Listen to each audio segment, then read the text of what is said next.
Chrome അല്ലെങ്കിൽ Mozilla Firefox പോലെയുള്ള web ബ്രൗസേഴ്സൊക്കെ ഉപയോഗിക്കുന്ന ആൾക്കാരാണെന്നുണ്ടെങ്കിൽ, അത് ഫോണിലായിക്കോട്ടെ പി സിയിലായിക്കോട്ടെ ഉപയോഗിക്കുന്ന ആൾക്കാരാണെന്നുണ്ടെങ്കിൽ അതിനകത്തൊരു സേഫ്റ്റി ഇഷ്യൂ വന്നിട്ടുണ്ട്. അതായത് നിങ്ങളുടെ ഫോൺ ഹാക്ക് ചെയ്യപ്പെടാനും നിങ്ങളുടെ പേഴ്സണൽ ഡാറ്റാസൊക്കെ അവർ ഹാക്ക് ചെയ്ത് കൊണ്ടുപോകാനും ഒക്കെ ആയിട്ടുള്ള ഒരു സാധ്യത പറയുന്നുണ്ട്. അപ്പോൾ അത് അപ്ഡേറ്റ് ചെയ്ത് വെക്കാനാണ് പറഞ്ഞേക്കുന്നത്. നമ്മൾ ആൻഡ്രോയിഡ് ഫോൺ ഉപയോഗിക്കുന്നവരെല്ലാവരും ക്രോം ബ്രൗസർ ആയിരിക്കും ഉപയോഗിക്കുന്നത്. പിന്നെ പി സിയിൽ ചില ആളുകൾ പിന്നെ ഫയർഫോക്സ് ഉപയോഗിക്കുന്നുണ്ടായിരിക്കാം.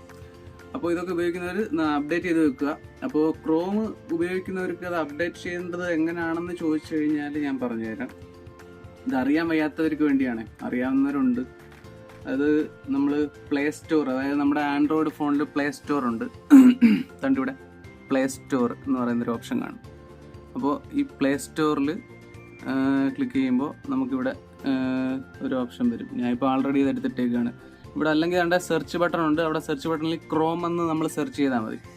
അതുകൊണ്ട് ഇവിടെ ക്രോം വന്നിട്ടുണ്ട്. ഞാൻ ആൾറെഡി അത് പിന്നെ അപ്ഡേറ്റ് ചെയ്ത് കഴിഞ്ഞു കേട്ടോ. അപ്പോൾ അതുകൊണ്ട് ഇവിടെ ഈ ഓപ്പൺ എന്നുള്ള ഭാഗത്ത് അപ്ഡേറ്റ് എന്ന് പറയുന്ന ഓപ്ഷൻ ആയിരിക്കും കിടക്കുന്നത്. നമ്മൾ അതിനകത്ത് ക്ലിക്ക് ചെയ്യുന്ന സമയത്ത് അത് ഓട്ടോമാറ്റിക് അപ്ഡേറ്റ് ആയിക്കോളും. അപ്പോൾ ഇത്രയേ ഉള്ളൂ കാര്യം. അപ്പോൾ എല്ലാവരും ബ്രൗസേഴ്സൊക്കെ ഒന്ന് അപ്ഡേറ്റ് ചെയ്യുക, സേഫായിട്ടിരിക്കുക. ഓക്കെ.